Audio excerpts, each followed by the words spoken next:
Oi, pessoal. Quando a gente pensa em Belém, né, quase sempre vem a imagem do Natal, da manjedoura. Sim, a conexão é imediata. Pois é, mas olha que curioso, a Bíblia menciona outra Belém, uma cidade bem mais antiga, mais discreta. Belém de Zebulon. Exatamente. E é sobre ela que a gente vai conversar hoje. Belém de Zebulon. Vamos fazer uma exploração hoje, mergulhar um pouco na história dessa cidade israelita antiga, que ficava lá no norte, sabe? No Vale de Jezreel. Uma região bem importante historicamente. Com certeza.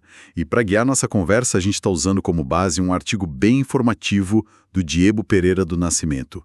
O título é Belém de Zebulon, uma cidade pouco conhecida na Bíblia. Um bom ponto de partida. A ideia aqui é, então, desvendar o que essa fonte nos conta, seguir as pistas sobre a história dela, onde ficava exatamente, se teve figuras importantes. E o porquê dela ter sumido do mapa, né? Isso.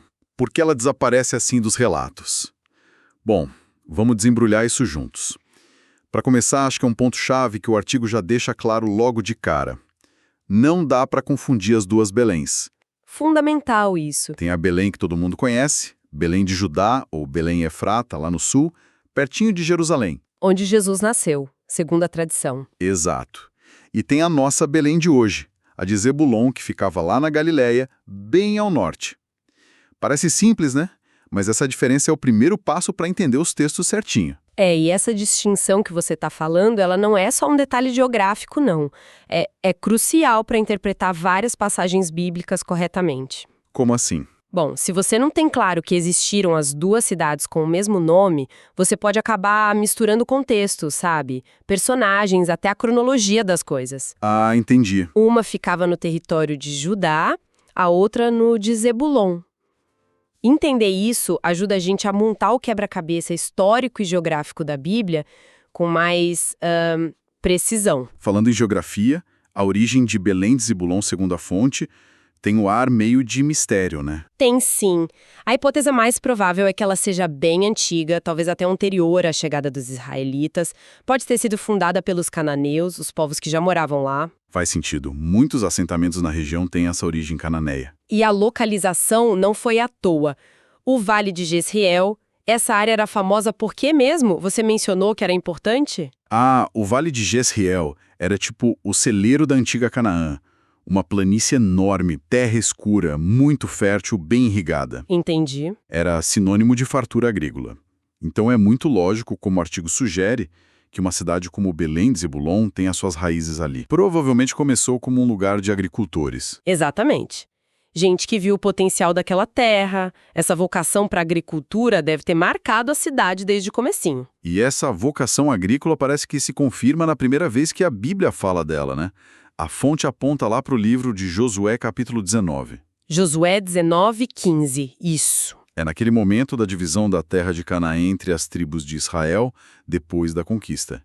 Belém aparece na lista de cidades que coube a tribo de Zebulon. Uhum. O artigo até menciona que Zebulon não era das maiores tribos territorialmente falando. Recebeu ali umas 12 cidades e vilas nessa área do norte. E que a economia ali girava muito em torno de cereais. Trigo, principalmente. Exato. O livro de Josué descreve justamente esse período de formação de Israel, né? A conquista, o estabelecimento das tribos, cada uma recebe sua herança, sua porção de terra. Certo. E Zebulon fica com essa fatia na Baixa Galileia, bem no Vale de Jezreel. A descrição do território como agrário, focado em trigo, bate perfeitamente com a geografia dali. Faz todo sentido. E essa informação sobre o trigo, como a fonte bem destaca, vai ser uma pista importante mais pra frente quando a gente for falar do significado do nome Belém. Fica essa conexão aí no ar. Boa. Anotado. E agora, a gente chega num ponto que o artigo realmente destaca como central. Aqui a coisa fica interessante mesmo. A principal referência a Belém de Zebulon está lá no livro de Juízes. A cidade não só existia, como era o lar de uma figura bem importante, Ibissã. Ah, o juiz Ibsã. Isso, o 9º juiz de Israel. Os juízes, naquele período antes dos reis, eram líderes, né? Líderes tribais, muitas vezes militares, que governavam Israel em certos períodos. Figuras carismáticas que surgiam em momentos de crise. Mas o curioso sobre o Ibissã, e a fonte ressalta isso, é que a Bíblia não conta grandes batalhas dele, feitos heróicos. O destaque é outro, bem peculiar, na verdade. Qual seria? Prepara aí. Ibsan teve 30 filhos e 30 filhas. Nossa, 60 filhos. 60 filhos no total. A Bíblia faz questão de registrar esse número enorme. Mas por que tantos filhos? O que será que a fonte sugere que estava realmente acontecendo ali em Belém de Zebulon? É fascinante, né? 60 filhos. E a fonte analisa isso de uma forma muito perspicaz, eu diria. Conta mais. O texto bíblico lá em Juízes 12.9 diz que Ibsan enviou para fora 30 filhas e 30 filhas trouxe de fora para os seus filhos. Ou seja, ele arranjou casamento para todo mundo. Exatamente. Ele promoveu 60 casamentos, ligando a família dele a outras famílias fora da cidade dele, talvez até fora da tribo de Zebulon. Isso dificilmente seria só sobre ter uma família grande. Entende? Entendo. Tinha algo mais aí. Com certeza, a interpretação que a fonte traz, e que me parece muito plausível, é que Ibsan usou esses casamentos como uma ferramenta política, uma ferramenta diplomática extremamente eficaz. Uma estratégia de alianças. Pensa no poder dessa rede, 60 famílias importantes, talvez influentes, ligadas diretamente ao líder de Belém de Zebulon. Isso criaria uma teia de apoio gigantesca. Imagino. Devia garantir segurança para comércio. Segurança para rotas comerciais, formação de alianças militares, defensivas ou ofensivas, e, claro, ampliava muito a influência dele nas decisões entre as tribos da época. Nossa! Durante os 7 anos que ele governou, segundo a Bíblia, Ibsan transformou Belém de Zebulon, através dessa estratégia familiar, num centro nevrálgico de poder regional. Muito esperto. Caramba! Então os casamentos eram tipo a política externa e interna do Ibsan. Uma estratégia super engenhosa para consolidar poder, vindo de uma cidade que talvez não fosse um grande centro por si só. Exato. Ele usou o que tinha à mão. A família. Mas essa importância toda, como você disse, parece que durou 7 anos do governo dele. E depois? O que aconteceu com Belém de Zebulon? Caiu no esquecimento? Pois é. Aí que o mistério fica mais grosso, né? Essa proeminência parece ter sido relativamente curta, muito ligada à figura do Ibsan mesmo. E depois dele? Depois do relato em Juízes, Belém de Zebulon praticamente some dos registros bíblicos. É um silêncio quase total. Que estranho. E o artigo explora as hipóteses para esse desaparecimento do mapa histórico e bíblico. Será que a cidade foi simplesmente abandonada? Talvez por uma crise econômica local, ou perdeu a importância estratégica depois do Ibsan? Pode ser. Outra possibilidade é que ela tenha sido, digamos, ofuscada, gradualmente assimilada por cidades vizinhas que cresceram mais em importância política ou comercial. Uma dinâmica comum, né? Sim, cidades competem por recursos, por rotas, por influência. Talvez Belém de Zebulon não tenha conseguido manter seu status. E uma terceira via seria a migração mesmo, o pessoal indo para áreas mais prósperas ou seguras. São cenários bem comuns na história antiga. E tem alguma pista arqueológica sobre esse fim? Ou sobre onde ela ficava exatamente? A gente falou do Vale de Jezreel, mas...